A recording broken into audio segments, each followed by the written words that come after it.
Eu sou Ronaldo Vasconcelos, do blog do Ronaldo. O blog do Ronaldo tem uma característica de informação, uma característica de orientação, uma característica pedagógica da atividade política. Política com P maiúsculo, essa atividade humana tão importante que às vezes não é reconhecida pela sociedade brasileira e até pela sociedade mundial.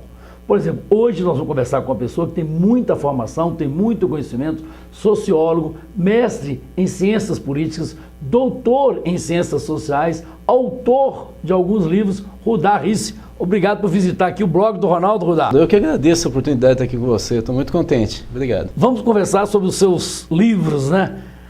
Quantos já autores, Rudá? Eu tenho solo 6 livros. Mas também eu tenho cabelo branco, portanto, eu tenho direito de ter mais livros. Um deles eu lembro bem, Terra de Ninguém. Depois veio o outro que eu li com muita firmeza, para conhecimento, que é o Lulismo, né? E agora você lançou um recentemente que é o Nas Ruas. É isso mesmo? Isso, o Nas Ruas é um livro que eu e o Patrick Arley, que é um antropólogo formado na UFMG e fotógrafo, elaboramos sobre as manifestações de junho do ano passado. E a gente ficou muito surpreso com as manifestações, como toda a torcida do Flamengo, do Cruzeiro, Atlético e Corinthians juntos, né? E resolvemos então entender o que estava acontecendo. E nós ficamos duplamente surpresos a partir daí. Por que ficaram duplamente surpresos? Você já é uma pessoa de cabelos brancos, como você mesmo falou, conhece o assunto, tem mestrado e doutorado no assunto. Por que o Rudá Risse ficou surpreso com as manifestações? Foram várias surpresas. Vou citar aqui resumidamente umas 2 ou 3. A primeira delas é que se dizia que era um pessoal desorganizado, totalmente espontânea a saída, e o que nós vimos não foi nada disso. Era um pessoal muito organizado, principalmente em Belo Horizonte.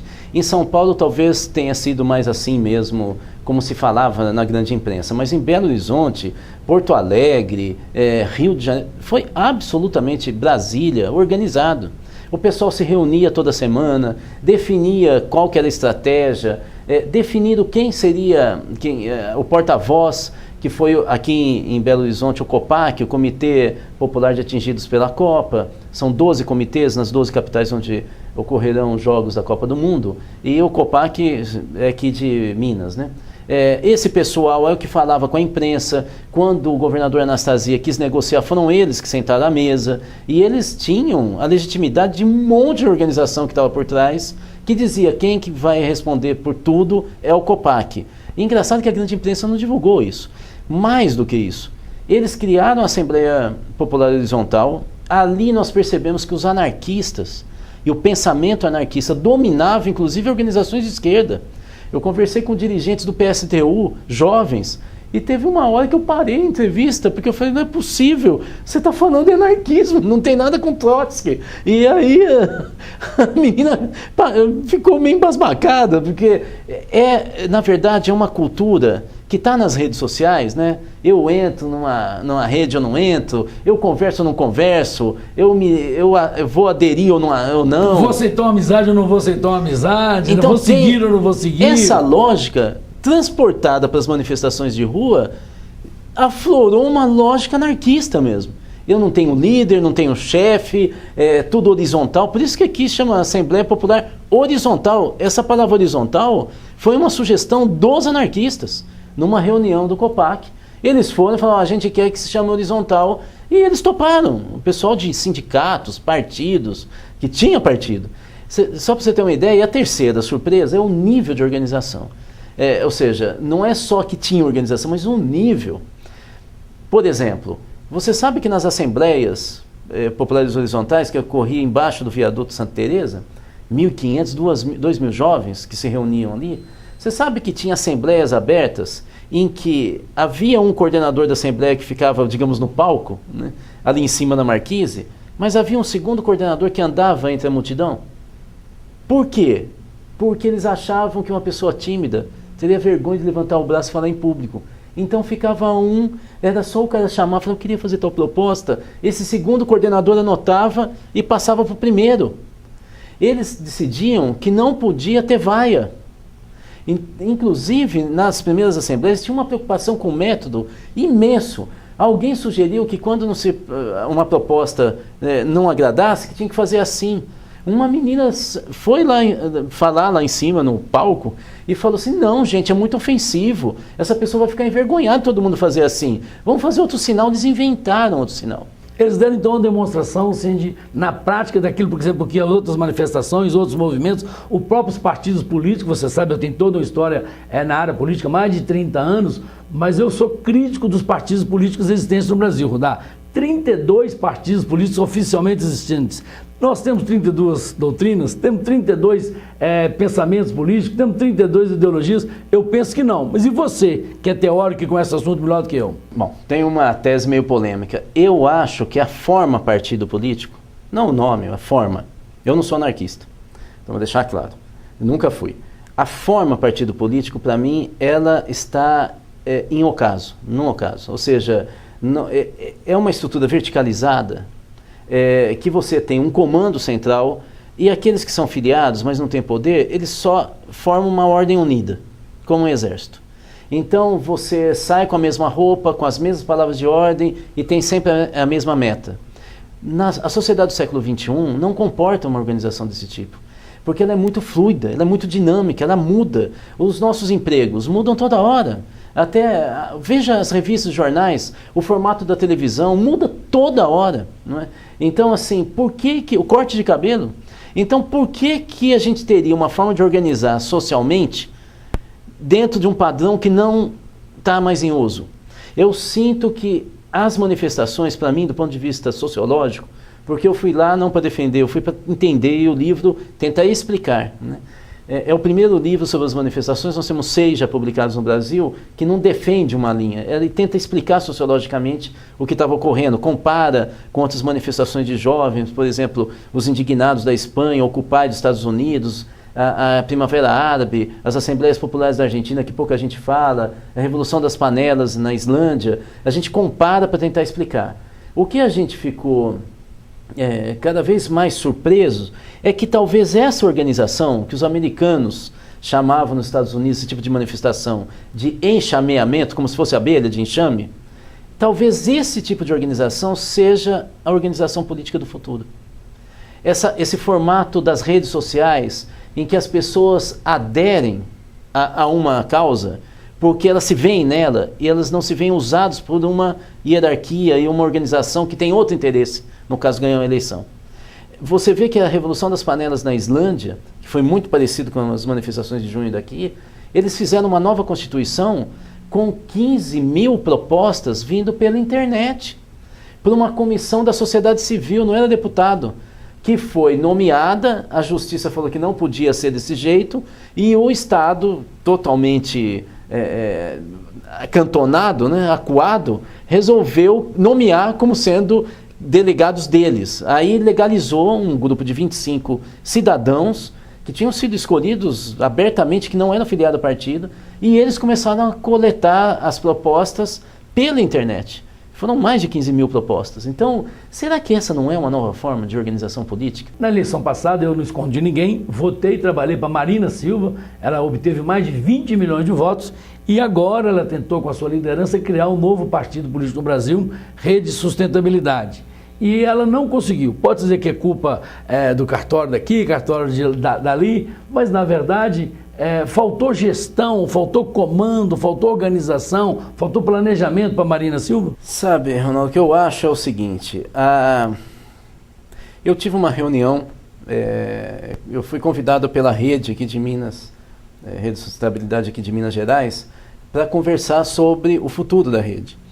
Muito antes de ocorrer tudo isso e não consegui registrar o partido. E eu naquela época, fui na Câmara Municipal inclusive, eu falava para eles, eu fiz uma análise de conjuntura e falei para o pessoal da rede, falei, olha, vocês vão ter que fazer uma opção, ou vocês fazem um partido ou vocês disputam a eleição. Não dá para ter os dois. Se vocês disputarem a eleição, vocês vão ter que fazer tantos acordos para o partido ser criado que vocês nascem mortos, do ponto de vista da mudança política. Vocês podem ser uma inovação eleitoral, vai ser um partido novo, mas político não. Agora, se vocês querem ser os novos, esqueça a eleição.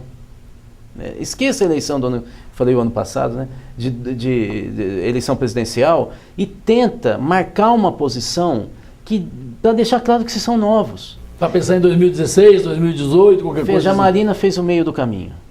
Quer dizer, ela de fato percebeu que não tinha mais como ser candidata, mas aí ela se filiou a um partido que está claro que não é o partido dela, mas ela entrou no campo institucional que ela critica.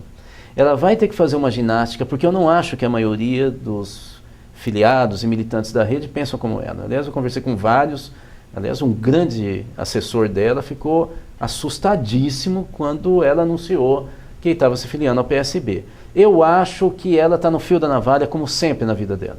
A Marina tem essa característica meio quixotesca, ela está no fio da navalha, ou seja, se ela brincar, ela não tem mais retorno.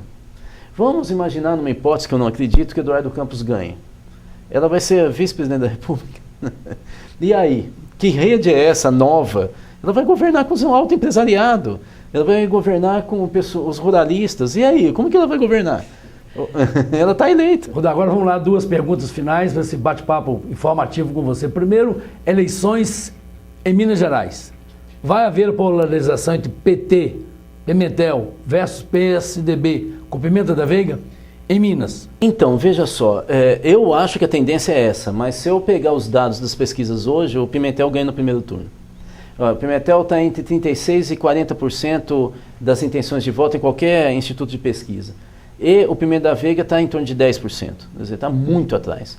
O Pimenta da Veiga foi, vamos falar sinceramente, destruído pela liderança do Aécio Neves. O Aécio Neves emergiu em Minas como uma grande liderança, inclusive mineira, no campo nacional, né, em dimensão nacional, destruindo toda a estrutura que o Pimenta da Veiga montou.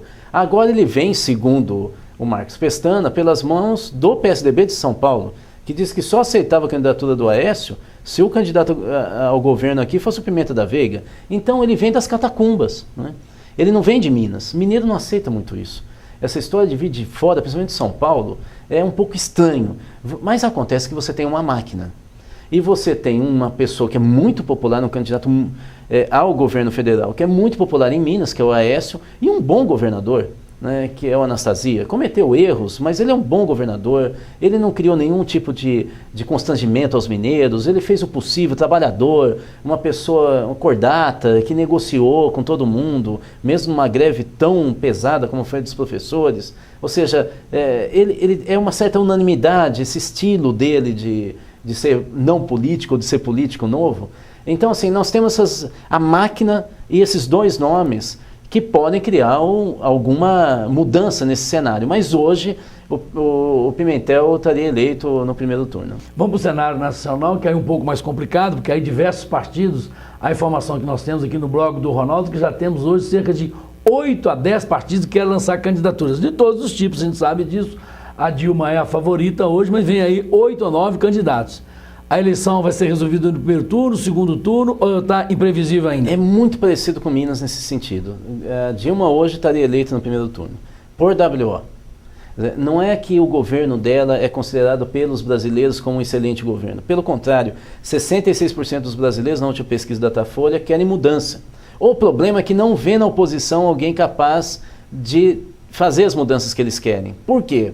Porque os dois candidatos mais importantes pela oposição, Eduardo Campos e Aécio Neves, ou venderam a alma para o outro lado muito cedo, ou são desconhecidos, ou então os dois. Você veja que Eduardo Campos é desconhecido no Nordeste. A última pesquisa feita no Rio Grande do Norte deu que mais da metade dos eleitores não sabe quem é ele.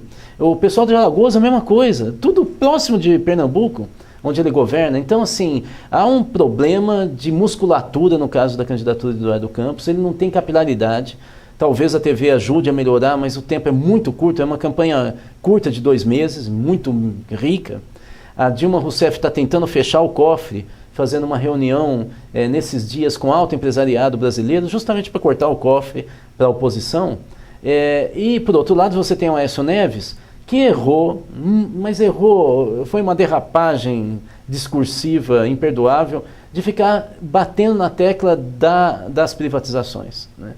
Nós é que fizemos. Acontece que o eleitor pobre não gosta de privatização. As pesquisas qualitativas dizem isso, eles avaliam que privatização é dar dinheiro para empresário, e aí acaba com Bolsa Família. Se é equivocado pensar assim ou não, isso não me interessa o percurso mental. E ele cai na arapuca. Então, nesse momento, a Dilma ganha por WO. Ganha porque não tem alguém que dispute com ela para valer. ela talvez aumente nós, cientistas políticos, que avaliamos a eleição, estão projetando talvez o dobro de voto branco, nulo e abstenção da média histórica de eleição federal no Brasil esse ano. Ou seja, não vota na oposição. Não vota na Dilma, mas também não vota na oposição da primeiro turno. Acaba favorecendo a candidatura da Dilma. É isso. Você escreveu um artigo sobre isso e eu li. Sim. E a próxima coisa que eu vou ler agora é o livro que o cientista político Rudá Rissi nos ofertou, que é o Nas Ruas, compromisso público, compromisso gravado. Rudá, muito obrigado a você, fique sempre conosco, blog do Ronaldo, até o nosso próximo encontro.